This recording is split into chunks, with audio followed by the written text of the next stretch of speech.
Yo, what's going on, guys? Gearbox just released the patch notes for Love Guns and Tentacles, the second DLC coming out today. So we're going to quickly go over them. Now, I have read through these, and there's a lot of random fixes because it's a patch. They optimize the game and stuff like that. But there are some big, cool things that we were not aware of. And you guys are going to be excited for new Guardian rank skills and increases. And yeah, some really cool stuff. So let's get into it. Before we get into it, don't forget to check out my Twitch channel, twitch.tv/thickflight_. If you could even just drop by and drop a follow, that would be great. But otherwise, I am doing giveaways for the new DLC, or you can buy DLC 1 or whatever you want randomly throughout the stream. Just come stop by and say what's up. Anyways, guys, let's get into these patch notes. So first, they added Borderlands 3 campaign add-on Guns, Love, and Tentacles, the marriage of Wainwright and Hammerlock. That is the brand new DLC. It's added to the game. And the level cap increase. Our new max level is 57. So honestly, I'm excited for all of this. It's going to be fun.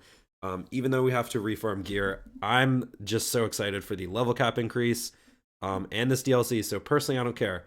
Now, next, 3 new Guardian rank skills and Guardian rank increases. This, I've already read through these, and this is actually really awesome. So first, they added basically 1 new perk to each tree, if you guys know the 3 trees in the Guardian rank. So first, in the Enforcer tree, this might be my favorite one. It's called Come On and Slam, allowing you to use the slam at any height. This is the exact reason why we all said slamming was not good in this game. And now with Guardian rank, you will be able to slam anytime. This should make slam gear a lot more interesting. I fully agree. We're going to mess around with some slam gear here now in the future. And that's going to be really cool. So next, for the Survivor tree, you can now enable Too Angry to Die, allowing any damage you do in Fight for Your Life to slightly extend your downtime.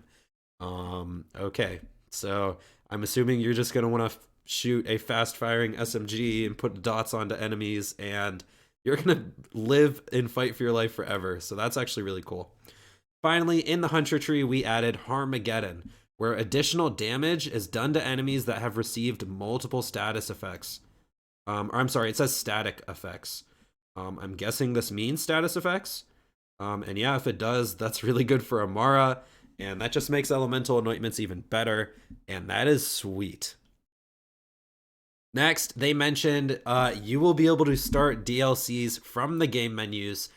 They also mentioned that in the future, Mayhem 2.0 will be from the game menu. So I think we can assume to see a lot of new stuff from the menu, which is very cool. Basically, they added the DLC, and another cool thing they added is if you start a new game on a new character, you can actually start the game now in DLC 2.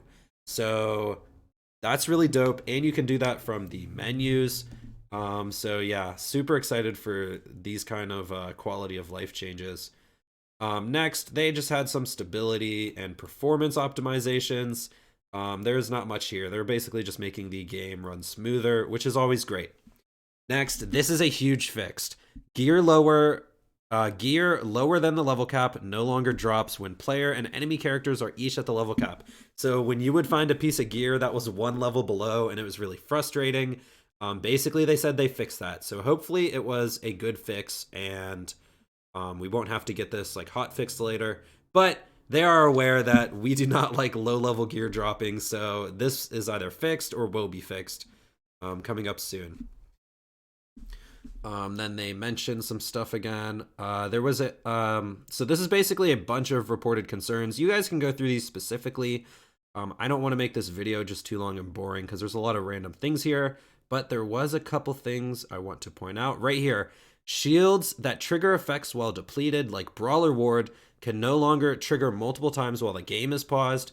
So I wasn't aware that the game being paused did something like this, but they also mention shields that trigger effects while full, like the Commuter Recharger, can no longer be stacked when taking enough damage to deplete it in 1 hit.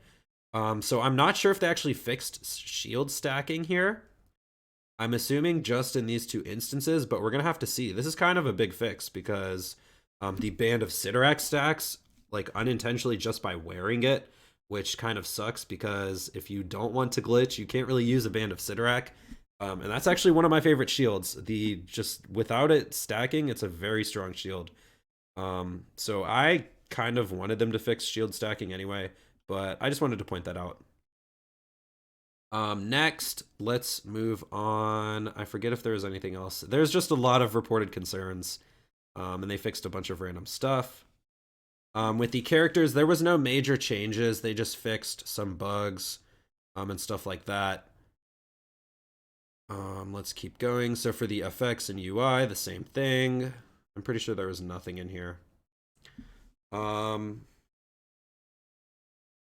And yeah, that is almost about it for the EchoCast. If you guys watch Twitch streamers, they added the Mox tails, and they also touched up the EchoCast a bit, so that's pretty cool. And finally, the last thing they did in this hotfix worth mentioning is they actually went through Guns, Love, and Tentacles, and they did a pre-hotfix for it. So the thing about the patches is they have to be uploaded kind of ahead of time because the Epic Game Store has to approve it, Xbox and PS4 all have to approve it. So they have to actually submit patches well ahead of time, and they actually released a hotfix for it. So I want to remind you guys to stay in the menu and make sure hotfixes are applied even after you get the patch. They edited some guns. We don't know any of these guns or what they do, but they buffed some of these weapons. Some of these say increased weapon damage, and they balanced some other weapons. Basically, they did a hotfix. So yeah. Anyways, guys, that is pretty much it for the video. Don't forget, I will be streaming the DLC 2 live when it comes out, and I'm going to be doing giveaways for the DLC. So come check that out. Anyways, guys, that is really going to be it from me. This patch and this hotfix is dope. I can't wait for the DLC later. I'm super excited. But yeah, that's going to be it for me, guys. I'll see you guys in the next one. I'm out.